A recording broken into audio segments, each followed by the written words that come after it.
तो आइए मैं आज आप लोग को वो सारे सीक्रेट शेयर कर दूंगा कि मैथ्स में किस तरह 100 में 100 हम स्कोर कर सकते हैं। याद रखना कि बहुविकल्पी के टोटल 20 प्रश्न होते हैं 20 अंक के। अति लघु उत्तरीय प्रश्न हमारे पास 6 प्रश्न आते हैं, प्रत्येक 2 नंबर के हिसाब से 12 अंक आपको यहां से मिलते हैं।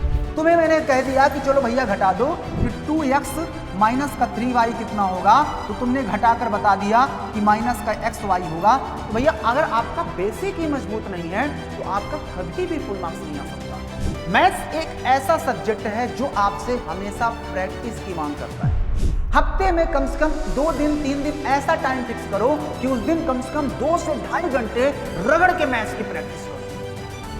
फिर देखना कि तुम्हारी मैथ्स कैसे नहीं स्ट्रांग होती है। गणित एक ऐसा विषय जिसका नाम सुनते ही आधे बच्चों को बीमारी पकड़ लेती है। पढ़ना हर किसी को पसंद है, लेकिन जब कॉपी पे x square plus y square बराबर क्या होता है जब पूछ लेता है ना, तो ऐसा लगता है कि जिंदगी की वैल्यू ऑफ एक्स निकल गई। लेकिन मेरे भाई मैं आपसे कहना चाहता हूं कि मैथ्स में 100 में 100 लाना मुमकिन है, और वही फार्मूले पढ़ करके जिनको टॉपर्स लोग पढ़ करके बोर्ड एग्जाम में टॉप कर जाते हैं। बस मैं आज आप लोग के सामने कुछ टॉप सीक्रेट शेयर करने वाला हूं जिनको तुम भी अच्छे से इस्तेमाल करके बोर्ड एग्जाम में मैथ्स में 100 में 100 स्कोर कर सकते हो। उसके लिए जरूरत है तुम्हें इस वीडियो को स्टार्टिंग से एंड तक देखने की और अपने अंदर धैर्य बना के रखने की। भाग गए तो यह बात मान लीजिए कभी भी तुम मैथ्स में 100 में 100 नहीं ला सकते। तो आइए मैं आज आप लोग को वो सारे सीक्रेट शेयर कर दूंगा कि मैथ्स में किस तरह 100 में 100 हम स्कोर कर सकते हैं। तो मेरे भाई सबसे पहले तो अगर मैं आपके सामने आऊं, 100 मार्क्स का हमारा जो पेपर होता है, 100 मार्क्स का जो पेपर होता है, उसमें से 100 मार्क्स का बोर्ड एग्जाम का पेपर नहीं होता है। 100 मार्क्स का तो पेपर होता है, लेकिन याद रखना कि 30 अंक हमारे स्कूल की तरफ से होते हैं, प्रैक्टिकल पर रिलेट करते हैं, हमारे बिहेवियर पर रिलेट करते हैं। हमारे क्लास के जो क्लास टीचर होते हैं वो इन नंबर्स को चढ़ाते हैं। तुम्हारा स्कूल के प्रति किस तरह से आप लोग का बिहेवियर था, तुम पढ़ने में कैसे स्टूडेंट्स थे, वो तुम पर और आपके टीचर्स पर रिलेट करता है कि तुम लोगों के बीच का रिलेशन कैसा था। अगर आप लोग का रिलेशन अच्छा है तो टीचर तुम लोग को इसमें से पूरा 30 में से 30 नंबर भी दे देता है। अगर थोड़ा सा कम अच्छा है तो 29 नंबर दे देते हैं। अगर तुम लोग का स्कूल में टीचर्स के प्रति बिहेवियर अच्छा है तो मैं ये मान के चलता हूं कि तुमने 30 नंबर यहां से अर्जित कर लिए। लड़ाई हमारी मात्र 70 नंबर की होती है, जो कि हमारा लिखित पेपर होता है, बोर्ड एग्जाम होता है। जानेंगे कि आखिर इस 70 नंबर के पेपर में आखिर क्या क्या आता है। फिर हम जानेंगे कि आखिर हम किस तरह से तैयारी करें कि 100 में 100 मार्क्स ले आए। मेरे भाई हम आगे बढ़ते हैं तो यहां पर आप देख सकते हो कि ये 30 और 70 का जो रेशियो है, इसमें आपके सामने बहुविकल्पी प्रश्न, अति लघु उत्तरीय प्रश्न, लघु उत्तरीय प्रश्न और दीर्घ उत्तरीय प्रश्न होते हैं। इन सभी प्रश्नों को मिला करके हमारा भैया 70 मार्क्स का पेपर बनता है। 70 मार्क्स को अगर हम डिवाइड करें तो बेटा याद रखना कि बहुविकल्पी के टोटल 20 प्रश्न होते हैं 20 अंक के। अति लघु उत्तरीय प्रश्न हमारे पास 6 प्रश्न आते हैं, प्रत्येक 2 नंबर के हिसाब से 12 अंक आपको यहां से मिलते हैं। उसके बाद हमारे पास लघु उत्तरीय प्रश्न होता है जो कि एक 5 नंबर का होता है और हमें 4 प्रश्न करने होते हैं। सही बात है? नहीं, 4 प्रश्न होते हैं, 4 नंबर का एक प्रश्न होता है, 5 हमें करने होते हैं। कहने का मतलब कि भैया यहां से आप लोग को 20 अंक मिल जाते हैं। करेक्ट? ओके। उसके बाद हमारे पास दीर्घ उत्तरीय प्रश्न होते हैं अथवा अथवा करके, जिसमें से हमें 3 कुल मिला के करने होते हैं, मतलब हमारे 18 अंक यहां से बन जाते हैं। अब आप इन्हें जोड़ लीजिए, 18 और 12 आपके 30 हो गया, 30 और 20 50, 50 20 70 अंक का ये आपका पेपर होता है। अब इस 70 मार्क्स के पेपर को हम किस तरह से हैंडल करें, तो मेरे भाई आप लोगों को बताते हैं वो सीक्रेट जिनको आपको फॉलो करना पड़ेगा। सिर्फ हमने आप लोग को पढ़ा दिया, आपने पढ़ लिया, तो इससे कभी भी 70 में 70 मार्क्स नहीं आ सकते। तुम्हें अलग से कुछ उस पर फोकस करना पड़ेगा। तो आइए जानते हैं कि आखिर वो कौन कौन से हमारे रूल्स हैं। तो मेरे भाई आपके सामने कुछ रूल्स मैंने लिखा है, इन सभी रूल्स को फॉलो करना पड़ेगा अगर आप भी चाहते हो कि 70 में 70 नंबर लेके आओ और 30 में 30 वो वाले। तो पहला रूल हमारे सामने आता है कि बेसिक को समझो। दूसरा हमारे पास है कि ज्यादा से ज्यादा प्रैक्टिस करो। एंड थर्ड हमारे पास है कि फार्मूले की अलग से कॉपी बनाइए।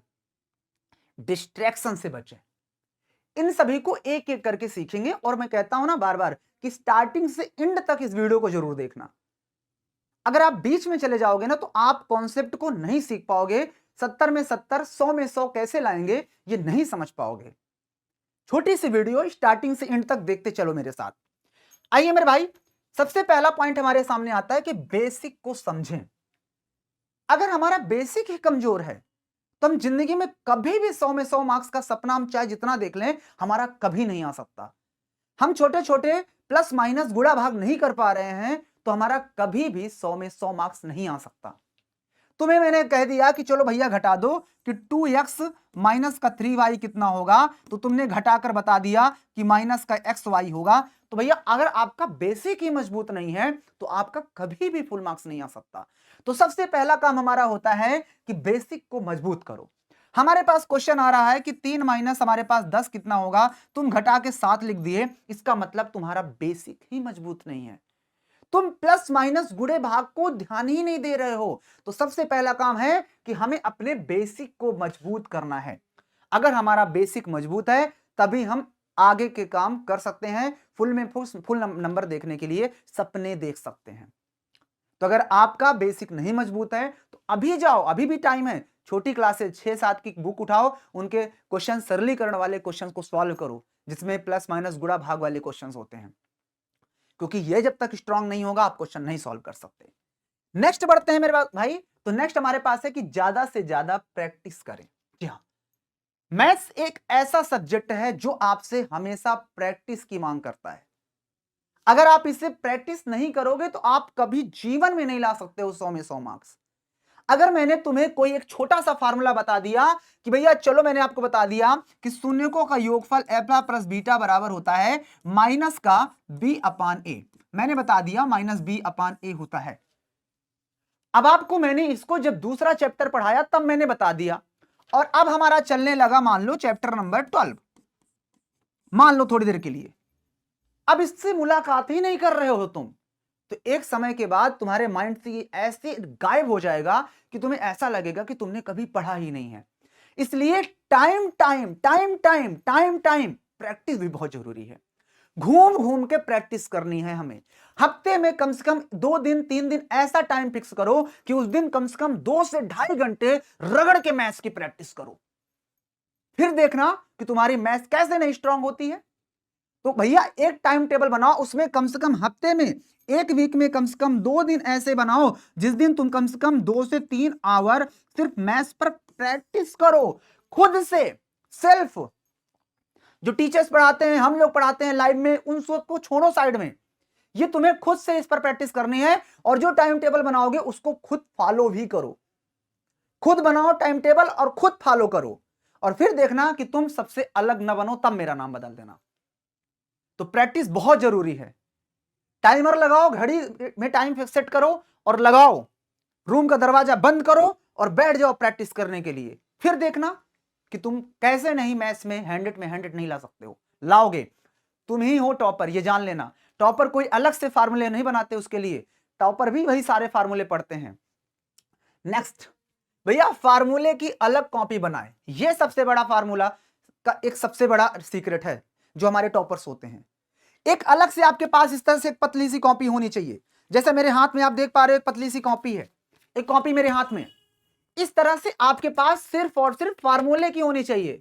तुम लोग चैप्टर भी उसी में करोगे, उसके चैप्टर के जितने भी फार्मूले हैं लिख लिए, फिर क्वेश्चन भी लगाना शुरू कर दिए। ये बहुत गंदा दिखता है। मान लो हमें सिर्फ प्रैक्टिस करनी है फार्मूले की, तो अगर हमारे पास अलग से चैप्टर 1 हमने ऐसे ओपन किया, हमने चैप्टर 1 लिखा, उसके जितने फार्मूले हैं लिख लिए, हमने चैप्टर नंबर 2 डाला, उसके जितने फार्मूले हैं लिख डाले, चैप्टर नंबर 3 लिखा, उसके जितने फार्मूले हैं लिख डाले, तो हम जब कभी प्रैक्टिस करना चाहेंगे फार्मूले की तो हमें दुनिया भर के पेज नहीं पलटने पड़ेंगे। सीधा हम अपनी इस पतली सी कॉपी को उठाएंगे, हाँ चैप्टर 1 के फार्मूले देख लिए, चैप्टर नंबर 2 के फार्मूले देख लिए। इस तरह से हमारे सब सारे चैप्टर्स के फार्मूले क्लियर हो जाएंगे। तो फार्मूले की अलग कॉपी होनी चाहिए, पतली सी और प्यारी सी और रंग बिरंगी होनी चाहिए, ताकि हमें पढ़ने में भी अच्छा लगे। ऐसा नहीं कि कुछ भी लिखो समझ में ही नहीं आ रहा।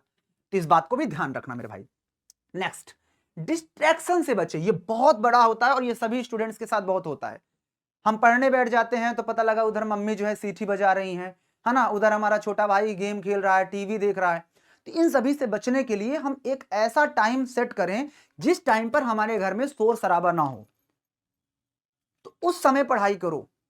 इसीलिए मैं कहता हूं कि टाइम टेबल कभी टीचर्स के हिसाब से मत लो, टाइम टेबल खुद से बनाओ।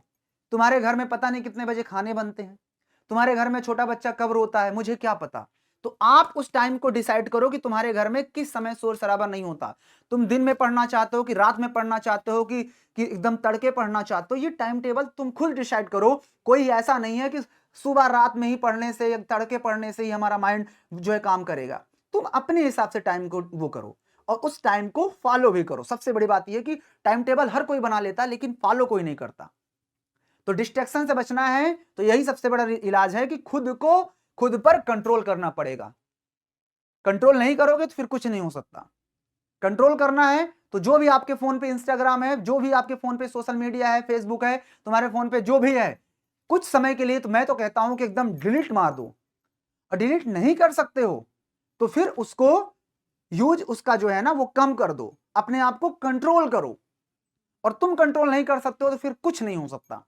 नहीं कंट्रोल कर सकते हो तो सीधा डिलीट कर दो। मैं तो यही कहता हूं कि इंस्टाग्राम, फेसबुक, जो भी आप स्नैपचैट जो भी चलाते हो सब कुछ डिलीट कर दो और पूरा फोकस पढ़ाई पर करो। अपने टीचर्स पर भरोसा रखो, एक दिन तुम जरूर 100 में 100 नंबर लाओगे। ये जितने भी आपको कॉन्सेप्ट बताया हूं, सारे कॉन्सेप्ट बहुत ज्यादा इंपॉर्टेंट है। अगर तुमने इन सारे कॉन्सेप्ट को फॉलो कर लिया तो तुम्हारे 100 में 100 मार्क्स कहीं नहीं गए। तो बस यही था एक छोटी सी वीडियो के अंदर जिसके अंदर मैंने आपको बताया। और ये 100 में 100 ना मैं तुम्हें दिला सकता हूं ना कोई दूसरा मास्टर दिला सकता है। बस हमने जो गाइडेंस दिया, अगर उस गाइडेंस को तुमने फॉलो कर लिया तो इतना जान लो कि तुम्हें 100 में 100 सिर्फ तुम ही दिला सकते हो। तो मेहनत करो इन सभी पॉइंट्स पर और देखना तुम खुद कहोगे कि सर आपने जो पॉइंट बताया ना मैंने उसको फॉलो किया है और सच में आज मेरे 100 में 100 मार्क्स आए हैं। तो एक बार इनको फॉलो करके देखो, ज्यादा नहीं आने वाले अपने बोर्ड एग्जाम तक, और फिर देख लेना अपना रिजल्ट रिजल्ट बोलेगा। तो वीडियो कैसे लगे एक बार कमेंट करके बता देना। बाकी मैं मिलूंगा फिर किसी नई वीडियो के साथ, तब तक के लिए सभी को लव यू एंड जय हिंद।